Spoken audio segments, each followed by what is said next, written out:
बिस्मिल्लाहिर्रहमानिर्रहीम। अस्सलाम वालेकुम नाज़रीन इकराम, मैं हूं मखदूम शहाबुद्दीन और आप देख रहे हैं मेरा फेसबुक और यूट्यूब चैनल। उम्मीद करता हूं आप सब लोग बखैर वाफियत होंगे और जहां भी होंगे अपने अहले खाना समेत खुश भी होंगे और महफूज भी। नाज़रीन इकराम, अब तक की सबसे बड़ी और धमाका खेज खबर आ चुकी है, वो खबर जिसने इस वक्त सिस्टम को हिलाकर रख दिया है। जस्टिस याह्या अफरीदी ने आते साथ जो काम किए और जो काम उनके रिपोर्ट हुए वही हुकूमत की नींदें उड़ाने के लिए काफी थे। लेकिन अब जो खबर आई है कि जस्टिस याह्या अफरीदी ने ओहदे का हल्फ लेते ही जो पहला बड़ा काम किया, जिसने मुक्तदरा को एक बहुत वाज़े मैसेज भेजा, वो इस वक्त मंजरेआम पर आ चुका है। खत लिखने वाले इस्लामाबाद हाई कोर्ट के 6 जजेस, ये वही जजेस हैं जिनके खत के मामले पर सुप्रीम कोर्ट तक बात गई, बहुत आगे तक मामला गया और काजी फाइज ईसा साहब इस मामले से दुम दबाकर भागे और मट्टी पाव प्रोग्राम करके चलते बने। जस्टिस याह्या अफरीदी ने काजी फाइज ईसा के बहुत से फैसले रिवर्स तो किए, लेकिन जो अनफिनिश्ड एजेंडा है काजी फाइज ईसा का, उसे भी मंतकी अंजाम तक पहुंचाने का जस्टिस याह्या अफरीदी ने फैसला कर लिया है। हाई कोर्ट के तमाम जजेस से मुलाकात नहीं की। मुलाकात में इस्लामाबाद हाई कोर्ट के चीफ जस्टिस आमिर फारूक नहीं थे, जिन पर इन 6 जजेस ने अदम एतमाद का इजहार किया था। ये याद रखिएगा कि ये 6 जजेस वो जजेस हैं जिन्होंने खत लिखकर और पूरे का पूरा डाटा देकर कि भाई हमने हर चीज रिकॉर्ड पर लाकर अपने चीफ जस्टिस को बताई, उन्होंने कुछ नहीं किया। अदलिया में एस्टैब्लिशमेंट की बराह रास्त मुदाखलत हो रही है और यह किसी बॉम्ब शेल से कम नहीं था। पाकिस्तान के दारुल हुकूमत इस्लामाबाद के इस्लामाबाद हाई कोर्ट के मेजॉरिटी 8 में से 6 जजेस का यह खत जस्टिस आमिर फारूक पर अदम एतमाद भी था। यह खत अदलिया के अंदर मुक्तदरा की मुदाखलत के ऊपर भी था। और इस खत के बाद काजी फाइज ईसा साहब ने एक इजलास बुलाया। एक इजलास जो है वो बुलाया एग्जीक्यूटिव के साथ और अदलिया को एग्जीक्यूटिव के आगे गिरवी रखने का, जिस पर इल्जाम है, देखिए मुक्तदरा पर, एजेंसीज पर इल्जाम था। एजेंसीज आती हैं डायरेक्टली एग्जीक्यूटिव के अंडर, वजीर आजम के अंडर। काजी साहब ने शहबाज शरीफ साहब से मुलाकात करके कहा ठीक है जी आप कमीशन बना दें। कमीशन बना, काजी साहब को यू टर्न लेना पड़ा। कमीशन में जो जज साहब थे उन्होंने माजरत कर ली। उसके बाद काजी फाइज ईसा साहब को मरते क्या ना करते एक बेंच बनाना पड़ा और उस सब के अंदर भी काजी फाइज ईसा साहब जो है वो विक्टिम ब्लेमिंग करते रहे। काजी फाइज ईसा साहब ने उस मामले की समाअत जो है वो मुलतवी रखी और इस केस को मंतकी अंजाम तक नहीं पहुंचाया। मट्टी पाव प्रोग्राम करते रहे और बस बुलंद बांग दावे और इस तरह की चीजें। ऑल्दो काजी फाइज ईसा साहब ने जब केस की समाअत की तो कहा कि ये सारी की सारी मुदाखलतें तो माजी की हैं, मेरे दौर में कोई मुदाखलत नहीं हुई। लेकिन रिसेंटली इंसदाद दहशतगर्दी अदालत सरगोदा के जज ने chief justice Lahore high court को खत लिखा और chief justice Lahore high court Malik Shahzad Ahmad Khan ने वो खत काजी साहब को भिजवा दिया कि रिकॉर्ड में रहे। और उसमें फिर क्या हुआ जी, उसमें वही हुआ, काजी साहब के दौर में मुदाखलत सामने आ गई, लेकिन काजी साहब ने उस पर आंखें बंद की रखी, क्योंकि हमें खबर है लुटेरों के सब ठिकानों की, शरीके जुर्म ना होते तो मुखबरी करते। अब जस्टिस याह्या अफरीदी साहब के हवाले से खबर आई कि जी उन्होंने practice and procedure committee reconstitute कर दी है, उन्होंने फुल कोर्ट इजलास बुला लिया, उन्होंने इंसदाद दहशतगर्दी की अदालत के जजेस को जायजा रिपोर्टों समेत तलब कर लिया। जस्टिस याह्या अफरीदी ने सुप्रीम जुडिशल काउंसिल का इजलास बुलाया। फिर जस्टिस मंसूर अली शाह साहब जो है उनके केस मैनेजमेंट सिस्टम को नाफिजुल अमल कर दिया। जस्टिस मंसूर अली शाह को जो आपकी डिस्प्यूट रेजोल्यूशन कमेटी है उसमें डाल दिया। सुप्रीम कोर्ट के फुल कोर्ट में काजी साहब के लाए गए 2 एडहॉक जजेस को टी रूम तक ही महदूद रखा, फुल कोर्ट में नहीं आने दिया। यह सब कुछ जस्टिस याह्या अफरीदी साहब ने किया, लेकिन यह सब कुछ गवर्नमेंट के लिए अलार्मिंग था, लेकिन एज सच एक क्लियर कट मैसेज नहीं था। अब इस सब के अंदर क्या हुआ नाज़रीन इकराम, यह बहुत बड़ी डेवलपमेंट है और अब पाकिस्तान के मेन स्ट्रीम मीडिया पर भी यह रिपोर्ट हो रही है और इसके अलावा मेरे अपने सोर्सेज क्या बता रहे हैं उस हवाले से भी कुछ डिटेल्स हैं। जस्टिस याह्या अफरीदी साहब ने मुक्तदरा को क्या मैसेज भेजा इस मीटिंग के बाद, वो डिटेल्स भी मंजर आम पर आ चुकी हैं और ये अब तक की सबसे गैर मामूली खबर है। ये तमाम तर चीजें जो हैं ये समझने वाली हैं, क्योंकि इससे मंजरनामा तब्दील होता है। Chief justice of Pakistan justice Yahya Afridi से खत लिखने वाले इस्लामाबाद हाई कोर्ट के 6 जजेस की मुलाकात हुई। जराये के मुताबिक चीफ जस्टिस ऑफ पाकिस्तान ने हल्फ बर्दारी के बाद हाई कोर्ट्स के एडमिनिस्ट्रेटिव जजेस से भी मुलाकात की। चीफ जस्टिस से मुदाखलत का खत लिखने वाले इस्लामाबाद हाई कोर्ट के 6 जजेस ने हल्फ उठाने के अगले ही दिन मुलाकात की।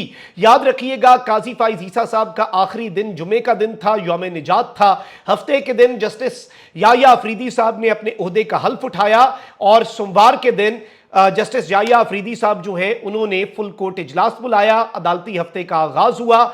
इतवार के दिन, बीच में जो दिन था, छुट्टी के दिन, इस्लामाबाद हाई कोर्ट के 6 जजेस की मुलाकात हुई। 26 मार्च को, कितने महीने हो गए ये आप देख लें, 26 मार्च को इस्लामाबाद हाई कोर्ट के 6 जजेस ने सुप्रीम जुडिशल काउंसिल को खत लिखा था जिसमें अदलिया में खुफिया इदारों और इंटेलिजेंस एजेंसीज की मुदाखलत का इल्जाम आयद किया गया था। जजेस ने इस मामले पर सुप्रीम जुडिशल काउंसिल से रहनुमाई मांगी थी कि अब हम करें तो करें क्या। विफाकी हुकूमत ने इस सब के ऊपर काजी साहब के साथ मिली भगत करके जस्टिस रिटायर्ड तसद्दुक हुसैन जिलानी की सरबराही में इंक्वायरी कमीशन बनाया था और फिर उन्होंने इस सब के अंदर माजरत की थी और उसके बाद फिर आपको पता है कि तमाम तर चीज़ें किस तरह से हुई और सुप्रीम कोर्ट ऑफ पाकिस्तान के अंदर मामलात चले।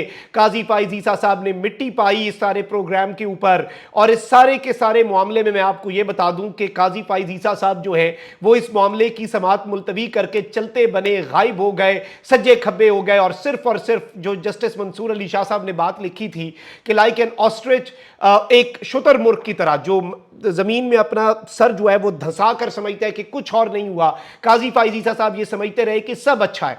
आमिर मतीन साहब सीनियर सहाफ़ी हैं, उन्होंने एक बड़ी आम तरीन और दिलचस्प बात की कि काजी फाइज ईसा साहब जो हैं वो तारीख के घटिया तरीन चीफ जस्टिस क्यों हैं। वो इसलिए कि पिछले जो पाकिस्तान की तारीख के घटिया चीफ जस्टिस थे ना, उन्हें पता था कि वो घटिया हैं और उन्हें पता था कि उनके फैसले घटिया हैं।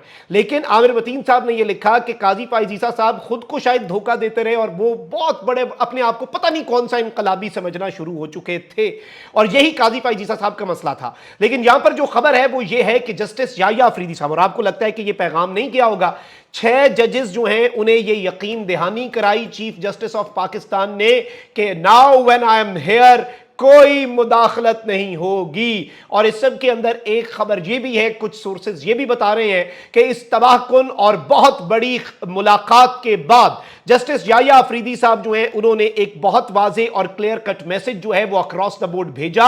जस्टिस जाहिया अफरीदी साहब ने कहा कि अब मामलात काजी फाइज ईसा वाले नहीं रहे तो आप समझ जाएं कि अब अगर मेरी जुडिशरी जो है उसमें मुदाखलत हुई तो फिर क्या होगा और मैं किस तरह से रिस्पॉन्ड करूंगा। अब आप ये भी समझ लें कि मुझे जो चीज समझ आई है इससे वो ये है कि जस्टिस मलिक शहजाद जो है जिन्हें सुप्रीम कोर्ट लाया गया और वो chief justice Lahore high court थे, उन्होंने सरगोदा की इंसदादे दहशतगर्दी की अदालत जो है उसके जज साहब का जो मुदाखलत वाला खत है वो भी चीफ जस्टिस को भेजा था। तो वो चीफ जस्टिस की मेज पर है, उनके चैम्बर में पड़ा है। तो अब जस्टिस जाहिया अफरीदी के चैम्बर में पड़ा है। इसीलिए जस्टिस जाहिया अफरीदी साहब ने 7 तारीख को तमाम इंसदादे दहशतगर्दी की अदालतें, क्योंकि इस वक्त वो बहुत ज्यादा इंपॉर्टेंट है और वहां पर 9 मई के केसेस हैं, इसलिए मुदाखलत और बहुत ज्यादा अंडर प्रेशर और मीडिया टेंशन भी है, तो 7 तारीख को उन्हें भी बुलाया हुआ है। अब इस सब के अंदर यही वजह है कि गवर्नमेंट सुप्रीम कोर्ट के जजेस की तादाद बढ़ा रही है।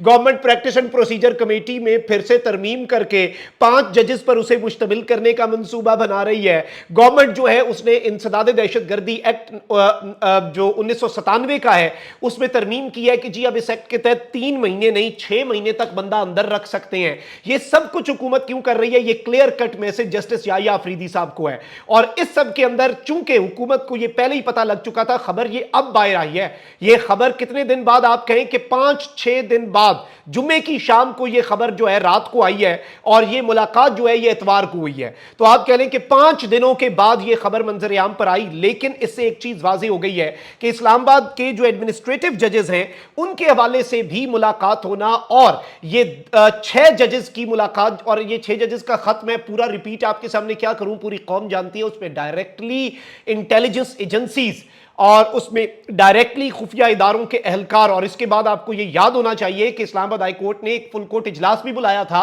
और उसमें यह फैसला हुआ था कि अब अगर किसी खुफिया इदारे के किसी कारिंदे ने, उनके ऊपर पाबंदी है इस्लामाबाद हाई कोर्ट में आने पर, उसने अगर कोई मुदाखलत की इस्लामाबाद हाई कोर्ट के मामलात में तो फिर उस इदारे के सरबराह पर भी तौहीन अदालत की कार्रवाई चलेगी। तो आप ये देख लें कि रीसेंट टाइम्स के अंदर अब मुझे समझ आई है कि इस्लामाबाद हाई कोर्ट के जज क्यों दबंग फैसले दे रहे हैं, क्यों बुशरा बीबी साहिबा की रिहाई, खान की रिहाई भी होने वाली है अनकरीब कुछ ही दिनों के अंदर, और क्यों इमरान खान साहब की फैसिलिटीज के हवाले से, मेडिकल बोर्ड के हवाले से ये सब कुछ क्यों हो रहा है? इसलिए क्योंकि the chief justice of Pakistan has given them the confidence that I am with you, और मेरे होते हुए कोई मुदाखलत माई का लाल करके दिखाए। और ये मैसेज हुकूमत को भी अपेरेंटली पहुंच चुका है कि जस्टिस याहिया अफरीदी साहब के दौर में अगर अब मुदाखलत करने की कोई कोशिश की तो उसमें क्या होगा ये किसी को नहीं पता। इस वक्त सूरत हाल ये सारी की सारी जो है इस वक्त ये गेम चेंजर है, और ये आप अंदाजा भी नहीं कर सकते कि अब इस खबर के आने के बाद जो चीखें बुलंद होनी है। अपना बहुत ख्याल रखें। अल्लाह निगहबान। पाकिस्तान जिंदाबाद।